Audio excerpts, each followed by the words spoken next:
Hello everyone, dear students.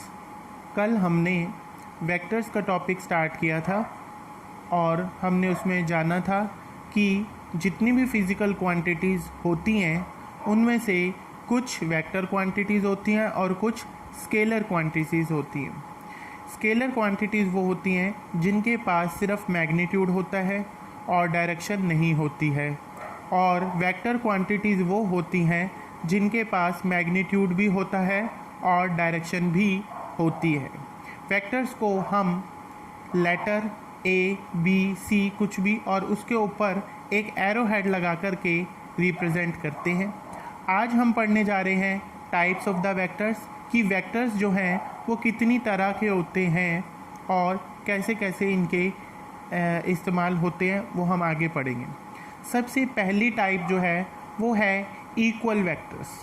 Equal vectors, दो vectors को हम इक्वल कब कह सकते हैं, उसकी कंडीशन है those vectors which have same magnitude and same direction are called equal. वो वेक्टर्स जिनकी सेम तो मैग्नीट्यूड होता है और सेम डायरेक्शन में, उनको हम इक्वल वेक्टर्स कहते हैं। यानी लेंथ भी सेम हो और डायरेक्शन भी सेम हो। जैसे कि दो क्वांटिटीज़ हैं, अगर वो नंबर में भी बराबर है, जैसे 40 kilometre per hour due east एक कोई कार चल रही है और दूसरी की भी स्पीड यही है 40 किलोमीटर पर आवर और उसी डायरेक्शन में जिस डायरेक्शन में पहली जा रही है, तो हम उसको क्या कहेंगे कि वो एक इक्वल वेक्टर्स हैं। वेलोसिटी के, उनकी वेलोसिटी सेम है तो वेलोसिटी के हम उसके इक्वल वेक्टर्स कहेंगे। सेकंड पॉइंट है नेगेटिव वेक्टर्स। नेगेटिव वेक्टर्स कब कहते हैं हम? Those vector which have same magnitude, यानी उनकी लेंथ कह लो, मैग्नीट्यूड कह लो, वो बराबर है, but they are moving in opposite direction, are negative of each other. जैसे डायग्राम में भी दिखाया है, ए वेक्टर राइट साइड को जा रहा है और जो बी वेक्टर है वो लेफ़्ट को आ रहा है, तो बी वेक्टर इक्वल हुआ, मैग्नीट्यूड में तो इक्वल है बट डायरेक्शन उल्टी है, तो डायरेक्शन को दिखाने के लिए हम यहाँ पे नेगेटिव साइन का इस्तेमाल कर रहे हैं, यानी B vector is negative of that A vector. Next है हमारे पास modulus of A vector. Mod of A vector, it may be defined as the length of the vector. Modulus of the vector यानी magnitude भी बोलते हैं इसे, कि एक वेक्टर की लेंथ कितनी है, उसकी मैग्नीट्यूड कितना है। It is a scalar quantity, ये एक स्केलर क्वांटिटी होती है। मॉडुलस ऑफ वेक्टर को दिखाने का तरीका क्या है? या तो हम ए वेक्टर के आगे ये मोड का साइन लगा देते हैं, या फिर हम ए के ऊपर से वेक्टर का निशान हटा देते हैं। दोनों ही तरीके से हम ये देख सकते हैं कि जो ए वेक्टर है वो मॉडुलस ऑफ ए वेक्टर है। यहाँ पर ए वेक्टर के ऊपर यहाँ हमने मोड लगा दिया और यहाँ पर इसका वेक्टर हटा दिया, तो दोनों में से कोई भी रिप्रेजेंटेशन आप अपने न्यूमेरिकल्स को सॉल्व करते समय देख सकते हैं, यूज़ कर सकते हैं।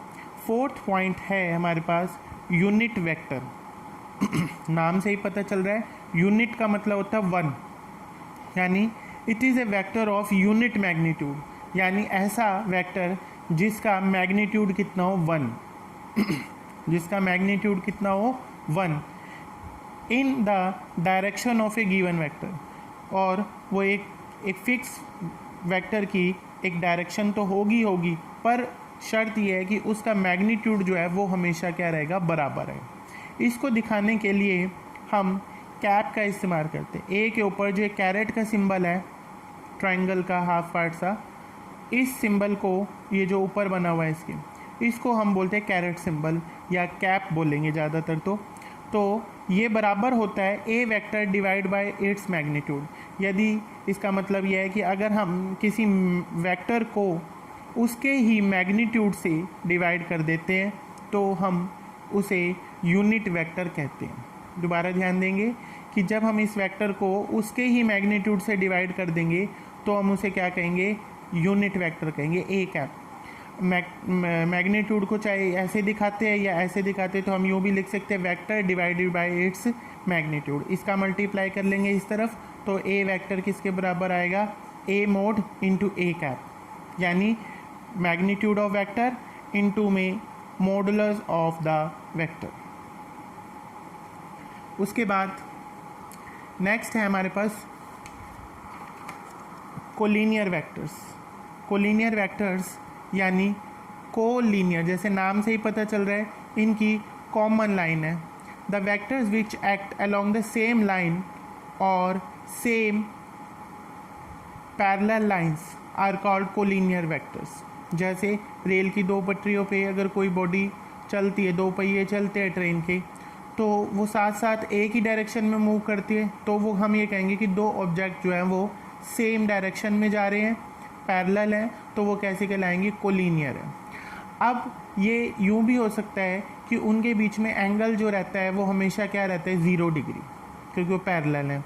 When theta is equal to 0 that is same direction then two vectors are called like और पैरेलल वेक्टर्स। तो उनको हम लाइक भी बोलते हैं या फिर पैरेलल वेक्टर्स भी बोलते हैं। यदि अब when theta is equal to 180 degree, अगर अब थीटा जो है वो कितना हो जाए, 180 डिग्री हो जाए, then two vectors will be opposite to each other, यानी एक जा रहा है राइट की तरफ, दूसरा जा रहा है लेफ़्ट की तरफ, और उनका मैग्नीट्यूड कुछ भी हो। जैसे हमने यहाँ पे दिखाया है, ये वेक्टर जा रहा है राइट की तरफ, ये भी जा रहा है राइट की तरफ, तो ये दोनों एक डायरेक्शन में जा रहे हैं, ये भी क्या है, पैरेलल। ये ए वेक्टर उधर जा रहा है, ये बी वेक्टर उधर जा रहा है, ये भी क्या है, पैरेलल, ये लाइक वेक्टर्स। पर ये वाले देखो, ये ए वेक्टर राइट को जा रहा है, पर बी वेक्टर जो है वो किधर जा रहा है, लेफ़्ट को जा रहा है। ये दोनों भी एंटी पैरेलल हैं, क्योंकि इनके बीच में जब कोई दो चीज़ें बिल्कुल अपोजिट चलती हैं तो हम उन्हें कहते हैं कि वो दोनों एंटी पैरेलल हैं, या आप कह सकते हैं कि ये 180 डिग्री आउट ऑफ ऑर्डर चल रहे हैं, यानी बिल्कुल अपोजिट, विपरीत चल रहे हैं। इसी तरीके से ये ए वेक्टर जो है ये राइट को चल रहा है और बी वेक्टर लेफ़्ट को चल रहा है। ये अनइक्वल तो हैं, इसलिए ये अनलाइक वेक्टर्स हैं, और ये एक ही डायरेक्शन में चल रहे हैं, तो ये क्या है, लाइक वेक्टर्स हैं। यानी यूँ कह लो ये पैरेलल हैं ये दोनों चीज़ें, और ये दोनों चीज़ें कैसी हैं, एंटी पैरेलल हैं। चलिए इसकी डेफिनेशन देखते हैं कि when theta is equal to 180 degree then two vectors will be opposite to each other and are called unlike और एंटी पैरेलल वेक्टर्स। उसके बाद है हमारे पास 6 point, coplanar vectors. Coplanar vectors कौन से होते हैं, the vectors which act in the same plane are called coplanar. जो एक प्लेन में काम करते हैं, प्लेन का मतलब होता है यहाँ पर 2 डायमेंशनल प्लेन बोलते हैं। जैसे एक्स एक्सिस और वाई एक्सिस से मिलकर के एक्स वाई प्लेन मिलता है, वाई और जेड से मिलके वाई जेड प्लेन बनता है, जेड और एक्स से मिलकर के जेड एक्स प्लेन बनता है।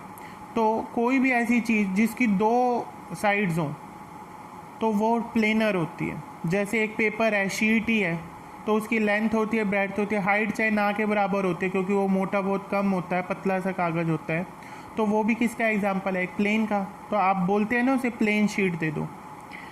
इसी तरीके से अगर हम 7th पॉइंट की बात करें तो उसमें आ रहा है को इनिशियल वेक्टर्स। को इनिशियल, को मतलब यहाँ पर है कॉमन, और इनिशियल का मतलब है यहाँ पर स्टार्टिंग, यानी 2 वेक्टर्स यदि एक ही पॉइंट से स्टार्ट होते हैं तो हम उन्हें को इनिशियल वेक्टर्स कहते हैं। पढ़ेंगे इसकी definition, when vectors which have same initial point, यानी 2 वेक्टर हों और उनका इनिशियल पॉइंट, स्टार्टिंग पॉइंट बिल्कुल सेम हो, तो हम उसे को इनिशियल वेक्टर्स भी कहते हैं। जैसे कि 2 ट्रेन्स हैं, वो एक ही स्टेशन से स्टार्ट हो रही है, दोनों वहाँ से चलती जा रही, तो उनकी स्टार्टिंग पॉइंट सेम है, तो हम उनकी वेलोसिटीज़ को अगर देखेंगे कि किस डायरेक्शन में है, और वो दोनों वेक्टर्स जो होंगे वो कैसे होंगे, वेलोसिटी वेक्टर्स, वो को इनिशियल माने जाएंगे, क्योंकि उनका स्टार्टिंग पॉइंट जो है वो दोनों का सेम है।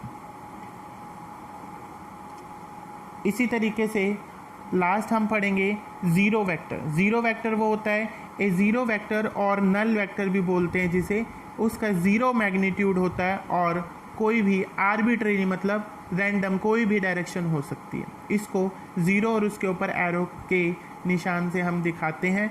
कल हम दोबारा ज़ीरो वेक्टर और उसकी प्रॉपर्टी से ही स्टार्ट करेंगे। Thank you.